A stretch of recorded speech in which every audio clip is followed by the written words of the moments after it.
So the next game is Cardinals at Falcons. So basically, this is just the last battle of the birds of the NFL season. So outside of pride for Cardinals and outside of another game of the Desert Warriors bout, there's really nothing to look forward here. So yeah, there's that. Hopefully Atlanta finds a way, but it's either game. Colts at Giants. Damn, Daniel.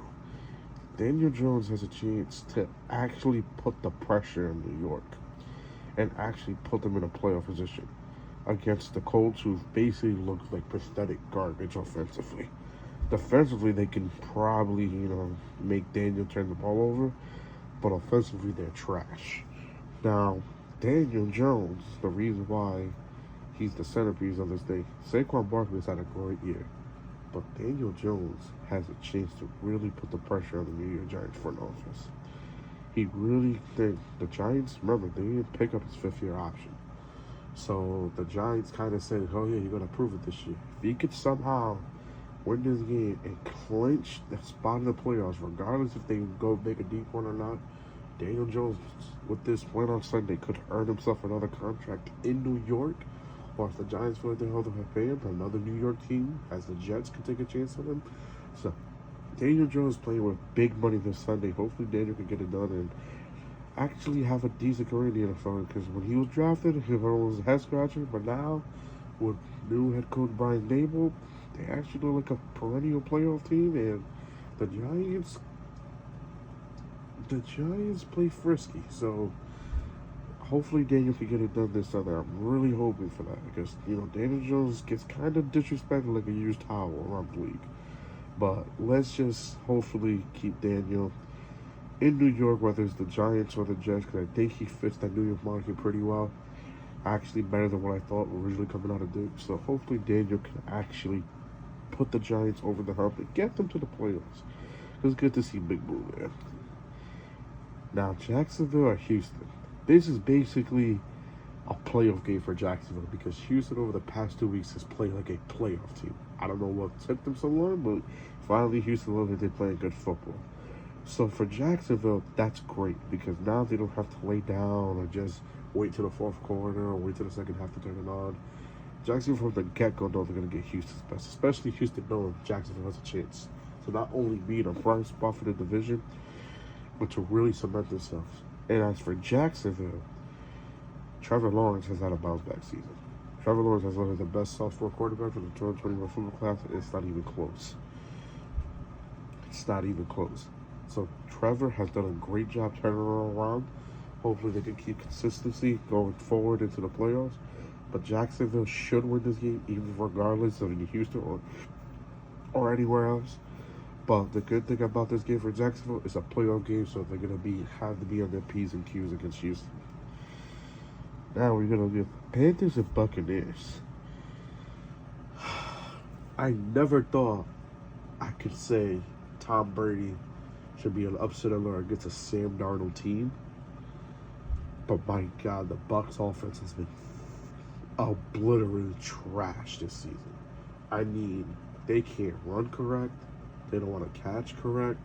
They don't want to do correct. It's like watching Mac Jones at the NFC South. It is horrendous watching them. And the Panthers can run the ball and play defense.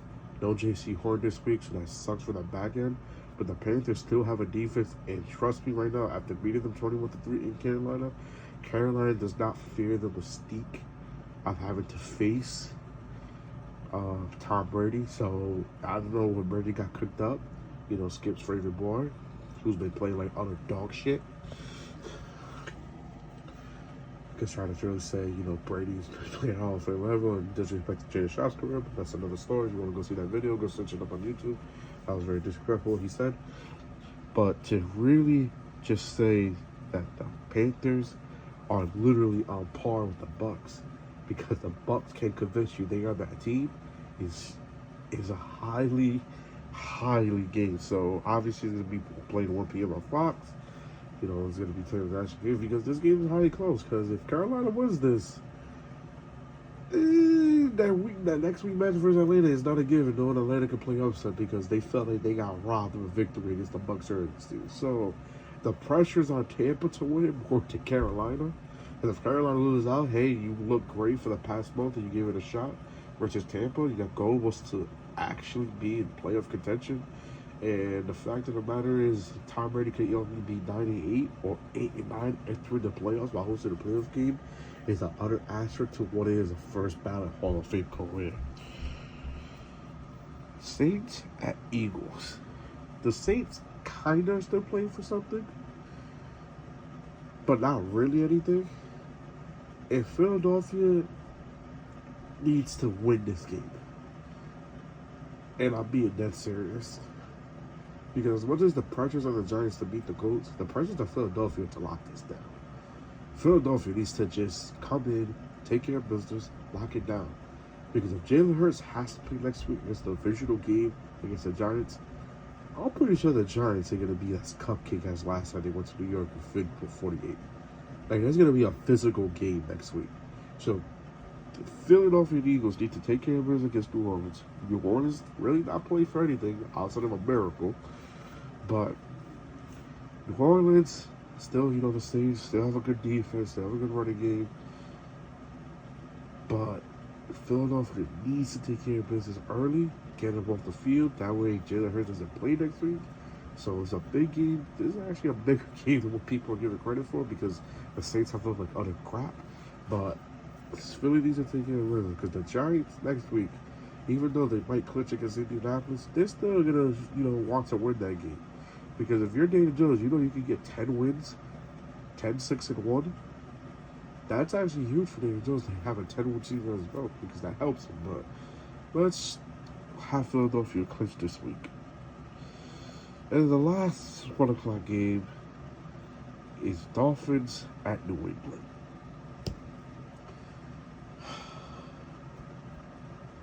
This is how to be the game for Mac Jones. I know Teddy Bridgewater and the weapons are on Miami's side. But this game is going to be for Mac Jones. And Matt Patricia, please stop taking Mac out of his own rhythm. Because last week, when I was sitting in the living room next to my dad, we both called it that he was going to call a run play to Stevenson. And watch Stevenson football. Bang. Stop. Mac got you back in the game last week. This game, Mac must throw it first. Throw first, run late. Because Stevenson, now with his workload, I don't know if he's tired, if he's this, if he's not used to the workload he's had. Maybe he's like a split back formation. I don't know if David Harris is going to play because the workload is caught up to Stevenson. But Mac Jones needs at least a decent game. I'm not going to say he needs the best game of his career because he had the best game of his career against Minnesota. While other experts seem to think he hasn't had a good year. He's had a below average year. He was in the mediocre quarterback. But he's also missed 3 games. So if you haven't really paid attention to Patriots football, he's missed 3 games, people. He missed 3 games where Benny's not going to look good against 2 trash franchises at the time. In Cleveland and Detroit, where Detroit had an offense, but the only team to shut them down has been New England's defense. Just to show you. But this game screams more about New England because New England, if you want to make it to the playoffs, you got to run through Miami and you got to pray for a Chiefs loss. Because if, the Chiefs win, Buffalo wins, Buffalo's going to come hard next week. Buffalo's in no matter what, but Buffalo wants to make sure they're in it to win it because they want everybody to come through Buffalo, not through the quote-unquote Nick Ron's invitation of Kansas City. But hopefully Buffalo doesn't have to play that hard. Hopefully the Broncos get upset. But New England, let's take care of our own business and we'll worry about the other people. Then the 4 o'clock one, the 49ers at Raiders. Jair really said it. I mean, this should dedicate Jared Sitter's first start against the number 1 defense. I think we know how that's going to go. Terrible. How's that going to go? That's going to go utterly terrible. Utterly terrible. This game should be locked up by the first half, first quarter. San Francisco. So if Kyle Shanahan can hear me, let's wrap this up. Let's get everyone in healthy. You don't have to play next week because regardless, you can't finish no lower than the 3 seed. Unless you feel like playing for the 2 seed, you know, depending, because you will be watching. So people will be in his ear watching that Vikings Packers game. All right, they're not stupid.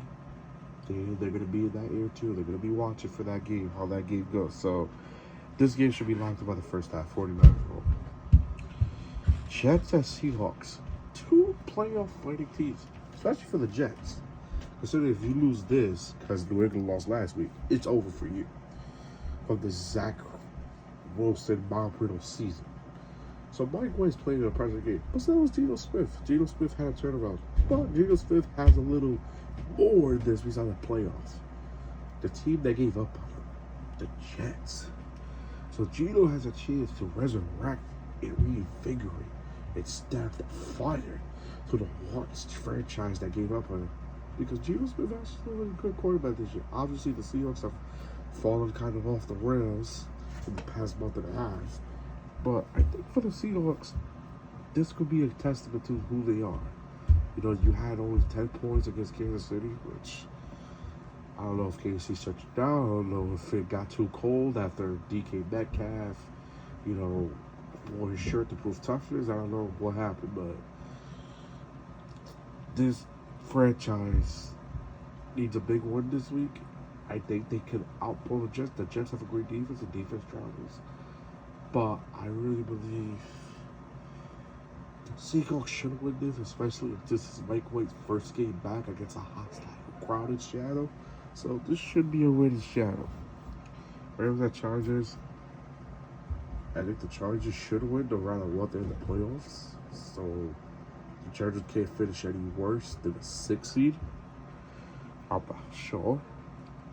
But I don't see the Rams pulling 51 at the same stadium they just did a week ago. So, yeah, Chargers win. Vikings at Packers. All right, Rodgers. You got your shot now. You got your shot to avenge a week 1 loss, depending probably if Christian Watson plays. Because Christian Watson has been kind of the reason. He came out against Dallas and he's been a score touchdown machine ever since. So, hopefully Green Bay can avenge a week 1 loss. But Minnesota's still playing for something in this game, too. Because Minnesota wants to make sure at least 2 home games come to them. But Aaron Rodgers wants to make sure he's in the playoffs. Because if he sneaks in, Green Bay can mess around. Because then they have... Because if you look at the NFC playoff picture, and Nick is right about this, that probably the best quarterback in that thing, because of experience, is Prescott. But if Rodgers was somehow were to sneak in, that's a dangerous quarterback, whoever is the 2 seed. Because like I told my dad, I said, even if you win this week, and you know Green Bay wins, because that sets up Green Bay versus Detroit. I'm not trying to look ahead for Green Bay, but that sets up. You got to be paying attention to that game, who you are. Because if you don't need to play Rodgers that first round, that weekend, you don't need to play them. So don't force it. Then Sunday night versus Ravens and Steelers. The Ravens are already in no matter what. So I don't know if they want to, sweep Pittsburgh because they already beat Pittsburgh in Pittsburgh. But the Steelers are going into a hostile round. But maybe Kenny Pickett can take what he did last week against the game-winning drive against the Raiders and see what he can build momentum against a stingy, sticky Baltimore defense is the trade deadline. So Roquan Smith has turned that defense around. So I think I got the Steelers. Because Baltimore's in no matter what. I don't know if they want to be the 6th seed and play Cincinnati. I don't know how that's going to work. But I think it is what it is. And then the last Monday night matchup is going to be a doozy. 2 MVP candidates. Josh Allen, Joe Burrow. Stephon Diggs, Jamar Chase. I mean, this is Gabriel Davis, T. Higgins. This is probably the 2 best offenses, arguably Kansas City stuff in this. 2 of the best offenses in the league heading up on a Monday night matchup. What a finale. So prior to the game, we fully deserve. I really want to say Buffalo. But Josh Allen is a turnover pro machine, but so is Cincinnati. Because even though Joe Burrow played a clean first half, he threw 2 picks and he gave a pick six to New England that had no life, that suddenly had life. If it wasn't for Roger Stevens in football, I think New England comes back and scores.